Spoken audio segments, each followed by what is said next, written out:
A very good morning students. आप सभी विद्यार्थियों का हिंदी कक्षा में स्वागत है। आज हम हिंदी व्याकरण में अविकारी शब्द पढ़ेंगे। दिए गए वाक्यों को पढ़िए और समझिए। लड़का तेज दौड़ा, लड़की तेज दौड़ी।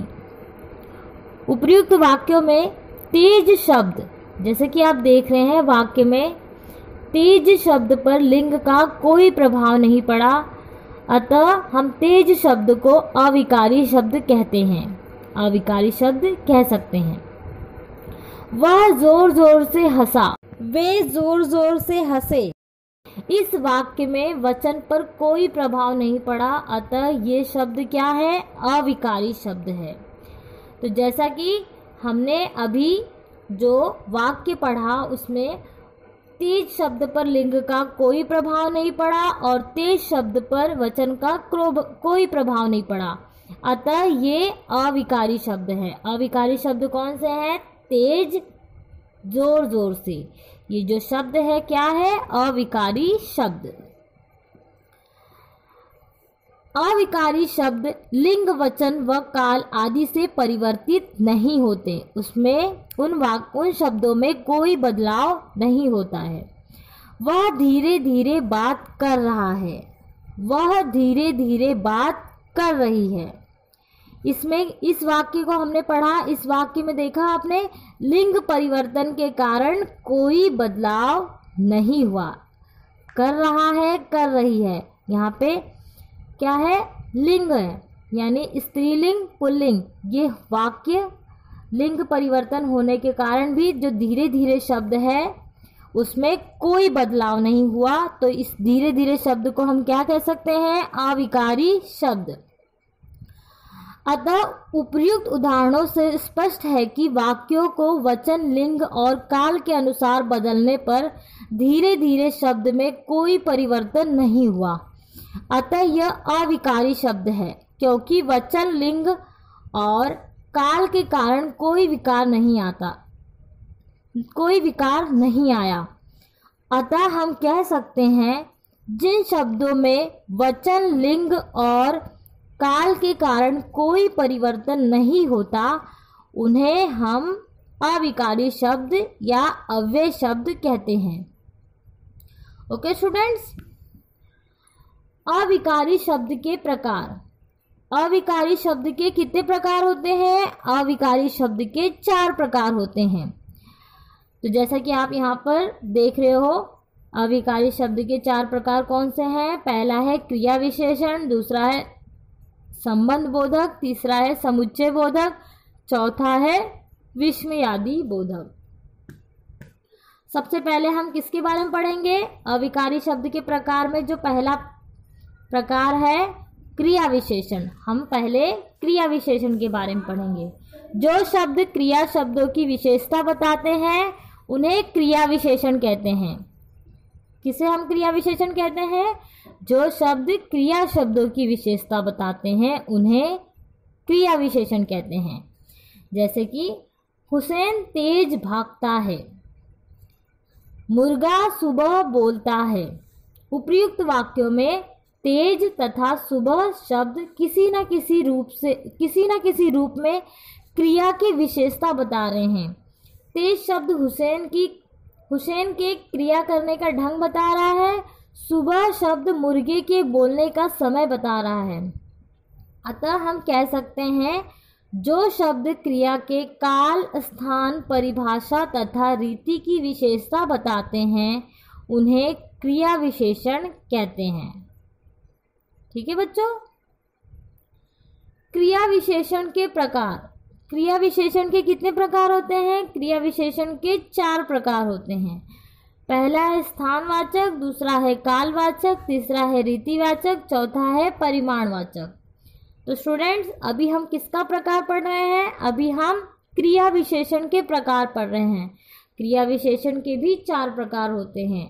जैसा कि अविकारी शब्द के 4 प्रकार होते हैं, अविकारी शब्द में क्रिया विशेषण के भी 4 प्रकार होते हैं। पहला है स्थानवाचक क्रिया विशेषण।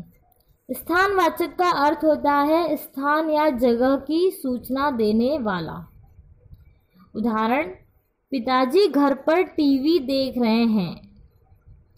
मेरे सामने पेड़ खड़ा है। पिताजी कहाँ पर टीवी देख रहे हैं? घर पर। पेड़ कहाँ खड़ा है? सामने, मेरे सामने खड़ा है। दिए गए वाक्यों में पर तथा सामने शब्द क्रिया के होने का स्थान बता रहे हैं, जैसे घर पर, सामने। अतः यह स्थानवाचक क्रिया विशेषण है। इनकी पहचान करने के लिए कहाँ तथा किधर शब्द लगाकर प्रश्न करना चाहिए। अतः हम कह सकते हैं, जिन शब्दों से क्रिया के होने के स्थान का बोध होता है उन्हें स्थानवाचक क्रिया विशेषण कहते हैं।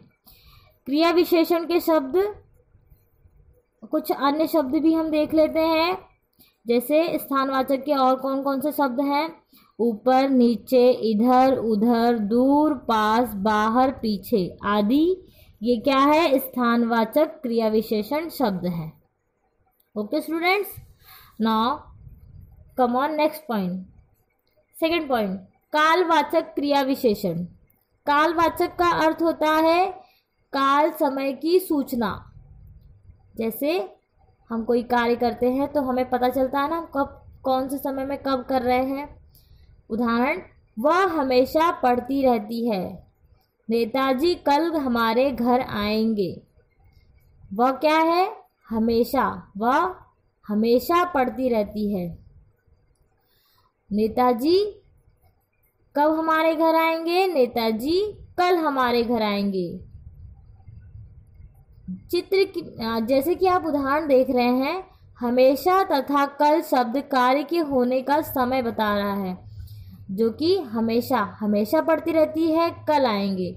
ये कालवाचक विशेषण है। ये कालवाचक क्या है? क्रिया विशेषण है। इनकी पहचान करने के लिए कब लगाकर प्रश्न करना चाहिए। अतः हम कह सकते हैं, जिन शब्दों से कार्य के होने के समय का पता चलता है उन्हें हम कालवाचक क्रिया विशेषण कहते हैं। किसे हम कहते हैं कालवाचक क्रिया विशेषण? जिन शब्दों से कार्य के होने के समय का पता चलता है उन्हें हम कालवाचक क्रिया विशेषण कहते हैं। अब हम तीसरा पॉइंट पढ़ेंगे, रीतिवाचक क्रिया विशेषण। रीतिवाचक का अर्थ होता है ढंग या तरीके की सूचना देना। किस ढंग से या फिर किस तरीके से हम कार्य कर रहे हैं उसकी सूचना देना। उदाहरण, हवा तेजी से चली। नीरा ध्यान से रंग भरती है। इन वाक्यों में तेजी से तथा ध्यान से शब्द कार्य के होने का ढंग या रीति बता रहे हैं। ये रीतिवाचक क्रिया विशेषण है। इनकी पहचान करने के लिए कैसे प्रश्न सूचक शब्द लगाकर प्रश्न करना चाहिए। अतः हम कह सकते हैं, जैसे हवा कैसे चली? हवा तेजी से चली। नीरा कैसे रंग भरती है? नीरा ध्यान से रंग भरती है। तो रीतिवाचक क्रिया विशेषण में हम कौन से क्वेश्चन लगा सकते हैं? हम कौन सा प्रश्न सूचक लगा सकते हैं? कैसे प्रश्न सूचक शब्द लगाकर हम प्रश्न कर सकते हैं इनकी पहचान करने के लिए। अतः हम कह सकते हैं, जिन शब्दों से क्रिया के होने की रीति या ढंग का पता चलता है उन्हें रीतिवाचक क्रिया विशेषण कहते हैं। कुछ अन्य रीतिवाचक क्रिया विशेषण शब्द यहाँ पर हम देख लेते हैं, ध्यान से, जल्दी, अच्छा, अचानक, हंसते हंसते, रोते रोते। ये सारे शब्द क्या है? रीतिवाचक क्रिया विशेषण शब्द हैं।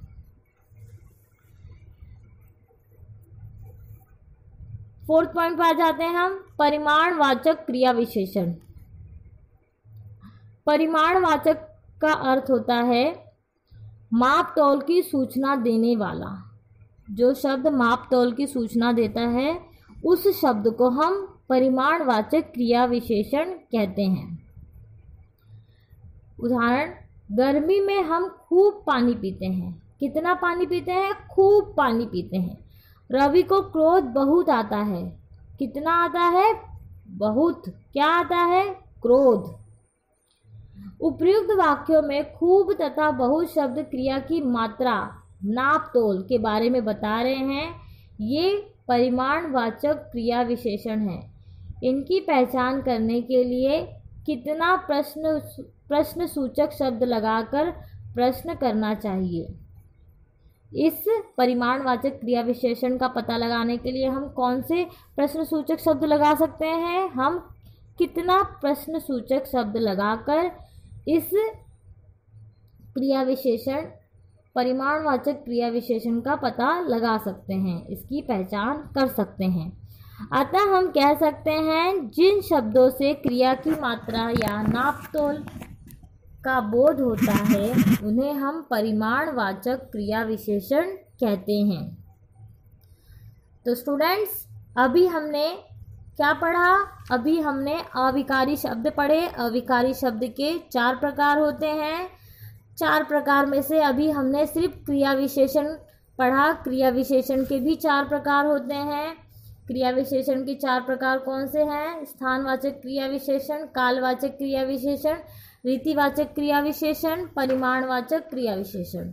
अभी हम संबंध बोधक, समुच्चय बोधक, विस्मयादि बोधक, इन क्रिया विशेषण के बारे में पढ़ना अभी बाकी है। यह हम हिंदी के नेक्स्ट पीरियड में पढ़ेंगे।